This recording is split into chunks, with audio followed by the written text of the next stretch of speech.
Kolkata Knight রাইডার্সের দুজন wicket keeper batsman Finn Allen এবং টিম সাইফার্ট 2026 টি20 বিশ্বকাপে দুর্দান্ত ফর্মে রয়েছে। কিন্তু কলকাতা নাইট রাইডার্সের হয়ে কে ওপেন করবে, কে হবে কলকাতা নাইট রাইডার্সের প্রথম choice wicket keeper batsman, Finn Allen নাকি টিম সাইফার্ট? বাকি প্লেয়ার্সরা এখনো পর্যন্ত বিশ্বকাপে কে কেমন পারফরমেন্স করেছে আমরা আলোচনা করব। 2026 টি20 বিশ্বকাপে ব্যাক টু ব্যাক দুটো জয় নিউজিল্যান্ডের, এবং নিউজিল্যান্ডের দলে রয়েছে আমাদের তিনজন ক্রিকেটার, দুজন wicket keeper batsman Finn Allen এবং টিম সাইফার্ট, তার সঙ্গে নাম্বার 3-এ ব্যাটিং করছে রাচিন রবীন্দ্রা। এখনো পর্যন্ত নিউজিল্যান্ড বিশ্বকাপে দুটো ম্যাচ খেলেছে এবং দুটো ম্যাচেই জয় পেয়েছে, সহজেই রান চেস করেছে। বিশেষ করে ইউএই এর বিরুদ্ধে 174 রান চেস করতে নেমে ওপেনিং উইকেটেই জয় পেয়েছে নিউজিল্যান্ড ক্রিকেট টিম। বিশ্বকাপের ইতিহাসে record opening partnership Finn Allen এবং টিম সাইফার্টের, 10 উইকেটের ব্যবধানে জয় পেয়েছে নিউজিল্যান্ড ক্রিকেট টিম। কিন্তু খুব ভালো খবর কলকাতা নাইট রাইডার্স সমর্থকদের জন্য এবং নিউজিল্যান্ডের জন্য, নিউজিল্যান্ড দুটো ম্যাচে জয় পেয়েছে এবং নিউজিল্যান্ডের জয়ের পেছনে আমাদের কলকাতা নাইট রাইডার্সের দুজন উইকেট কিপার ব্যাটসম্যান অনবদ্য পারফরমেন্স করেছে।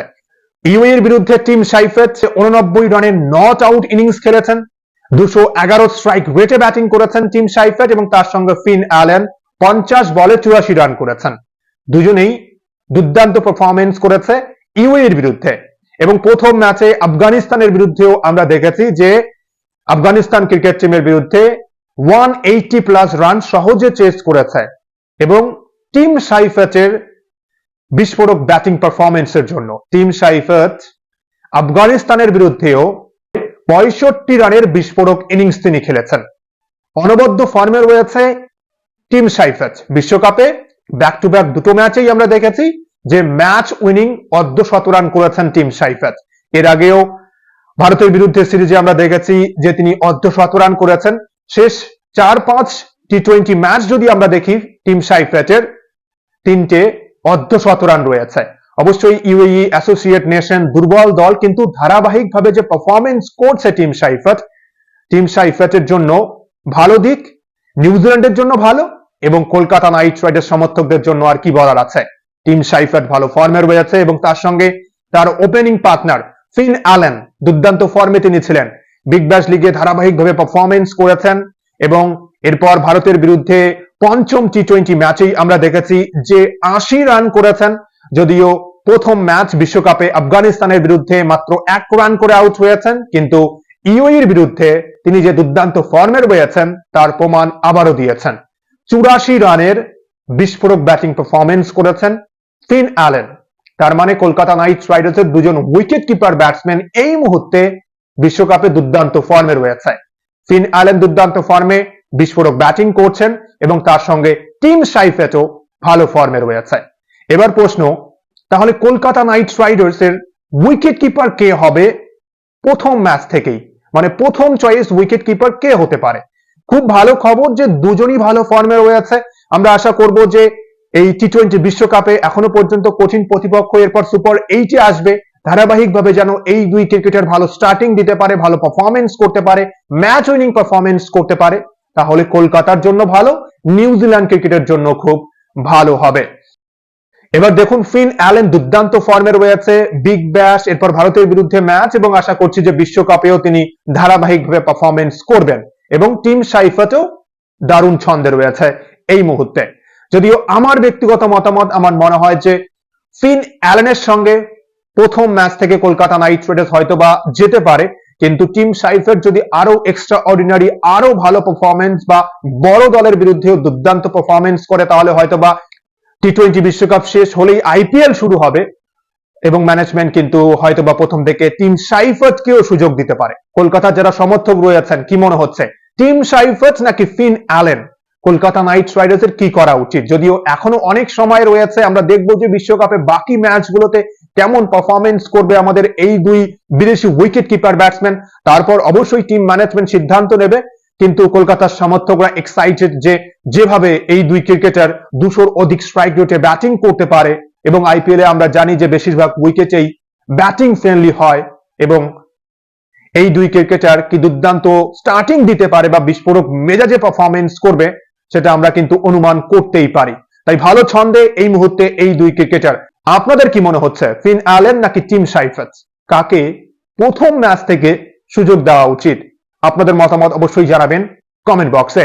এবং আমাদের আরেকজন ব্যাটসম্যান অলরাউন্ডার রচিন রবীন্দ্রাও রয়েছে নিউজিল্যান্ডের এই বিশ্বকাপের দলে, কিন্তু রচিন রবীন্দ্রার ফর্মটা একটু খারাপ। রচিন রবীন্দ্রা ভালো ফর্মে নেই, বল হাতে এবং ব্যাট হাতে অবশ্যই, যদিও আমাদের ব্যাকআপ অপশন হিসেবে রয়েছে রচিন রবীন্দ্রা, কিন্তু আমরা চাই যে আমাদের সব ক্রিকেটার, সব প্লেয়ার ভালো ফর্মে থাকুক, ভালো পারফরমেন্স করুক বিশ্বকাপে, কিন্তু রচিন রবীন্দ্রা ভালো ছন্দে নেই। আমরা যদি রচিন রবীন্দ্রার শেষ 5-6 ম্যাচ দেখি, রচিন রবীন্দ্রা ভারতের বিরুদ্ধে 44, এরপর 4, তারপর 2 এবং এরপর এক ম্যাচে 30 এবং বিশ্বকাপে আফগানিস্তানের বিরুদ্ধে 0 রানে আউট হয়েছেন এবং ইউএইর বিরুদ্ধে তো ব্যাটিং করার সুযোগ পাননি তিনি, যদিও কঠিন প্রতিপক্ষ রয়েছে। এরপর সাউথ আফ্রিকা, আশা করছি যদি ফর্মে ফিরতে পারে, ভালো পারফরমেন্স করতে পারে ব্যাটে বলে, তাহলে কিন্তু খুব ভালো হবে নিউজিল্যান্ডের জন্য এবং অবশ্যই কলকাতা নাইট রাইডার্সের জন্য। তাই কলকাতা নাইট রাইডার্সের 3 জন ক্রিকেটার নিউজিল্যান্ডের দলে রয়েছে। আমাদের কলকাতার সমর্থকদের অবশ্যই নজর রয়েছে যে এই 3 ক্রিকেটার কেমন পারফরমেন্স করবে এই বিশ্বকাপে।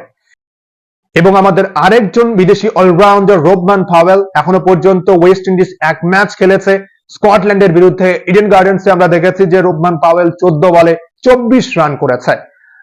ব্যাটিং অর্ডারে কিন্তু 4-5 দিকে ব্যাটিং করছে রোবমান পাওয়েল। আশা করছি যে বড় ইনিংস তিনি খেলবেন, ভালো পারফরমেন্স করবেন, এটাই কিন্তু কলকাতার সমর্থকরা আশা করবে রোবমান পাওয়েলের কাছ থেকে। এবং মাথিসা পাথিরানা, শ্রীলঙ্কাও এখনো পর্যন্ত এক ম্যাচ খেলেছে।